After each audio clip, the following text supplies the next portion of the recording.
पवित्र शास्त्राचे वाचन करण्यापूर्वीची प्रार्थना. हे देवा, तुझा शब्द वाचत असताना मला तुझी ओळख होऊ दे. तुझे प्रेम व तुझे स्मरण रोजच्या जीवनात होण्यासाठी तू मला मदत कर. तुझा पवित्र शब्द माझ्या जीवनासाठी कशाप्रकारे मी लागू करावा याची समज दे. हे पवित्र आत्म्या, माझ्यातील अज्ञान दूर कर. माझ्या कुटुंबात आणि या जगात हा पवित्र शब्द वाचत असताना तुझ्याविषयी व इतरांविषयी माझ्या हृदयात प्रेम प्रज्वलित कर. आमेन. मंगळवार, तारीख 3 मार्च. पहिले वाचन यशया अध्याय 1 ओवी 10, 16-20. सदोमाच्या अधिपतींनो, परमेश्वराचे वचन ऐका. गमोऱ्याच्या लोकांनो, आमच्या देवाच्या धर्मशास्त्राकडे कान द्या. आपणास धुवा, स्वच्छ करा. माझ्या डोळ्यांपुढून आपल्या कर्मांचे दुष्टपण दूर करा. दुष्टपण करण्याचे सोडून द्या. चांगले करण्यास शिका. नीतीच्या मागे लागा. जुलम्याला ताळ्यावर आणा. अनाथाचा न्याय करा. विधवेचा कैवार घ्या. परमेश्वर म्हणतो, चला या, आपण बुद्धिवाद करू. तुमची पापे लाखेसारखी लाल असली तरी ती बर्फासारखी शुभ्र होतील.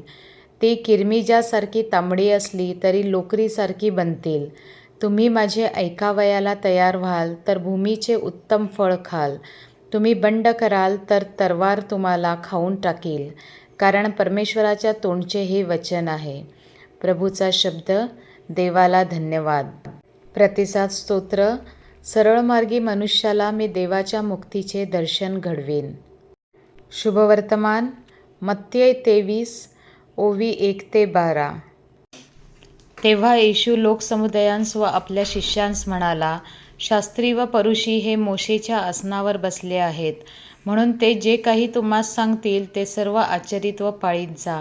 परंतु त्यांच्या कृतीप्रमाणे करू नका, कारण ते सांगतात पण तसे आचरण करीत नाहीत. जड अशी ओझी बांधून ते लोकांच्या खांद्यावर देतात, परंतु ती काढण्यास ते स्वतः बोटही लावावयाचे नाहीत. आपली सर्व कामे लोकांनी पाहावी म्हणून ते ती करीतात. ते आपली मंत्रपत्रे रुंद व आपले गोंडे मोठे करीतात. नावळीतील श्रेष्ठ स्थाने, सभास्थानातील श्रेष्ठ आसने, बाजारांत नमस्कार घेणे व लोकांकडून गुरुजी म्हणवून घेणे त्यांस आवडते. तुम्ही तरी आपणास गुरुजी म्हणवून घेऊ नका, कारण तुमचा गुरु एक आहे व तुम्ही सर्व भाऊ भाऊ आहात. पृथ्वीवरील कोणाला आपला पिता म्हणू नका, कारण तुमचा पिता एक आहे, तो स्वर्गीय आहे. तसेच आपणास स्वामी म्हणवून घेऊ नका, कारण तुमचा स्वामी एक आहे, तो ख्रिस्त होय. पण तुमच्यामध्ये जो मोठा असेल त्याने तुमचा सेवक व्हावे. जो कोणी स्वतःला उंच करील तो नमविला जाईल, आणि जो कोणी स्वतःला नमविल तो उंच केला जाईल. प्रभूचे शुभवर्तमान. हे ख्रिस्ता, तुझी स्तुती असो. चिंतन. पापांच्या डोहात बुडालेल्या सर्वांना आज यशया संदेष्टा पश्चातापासाठी आवाहन करीत आहे. यशयाद्वारे परमेश्वर म्हणतो, आपणास धुवा, स्वच्छ करा. दुष्टपणा करण्याचे सोडून द्या. चांगले करण्यास शिका व नीतीच्या मागे लागा. नियमशास्त्राचे काटेकोरपणे पालन करणारे शास्त्री आणि परुषी सामान्य लोकांवर अन्याय करीत असत. प्रभू येशू अशा स्वभावाच्या माणसांचा निषेध करीत आहे. आपण केलेल्या पापांबद्दल, दुष्कृत्यांबद्दल आणि इतरांवर केलेल्या अन्यायाबद्दल नम्रतेने आपण देवाकडे क्षमा मागावी, ह्यासाठी प्रभू येशू आपल्याला प्रवृत्त करीत आहे. आपला अहंकार व खोटा स्वाभिमान बाजूला सारून आपण देवापुढे नतमस्तक होऊन शरण जायला हवे.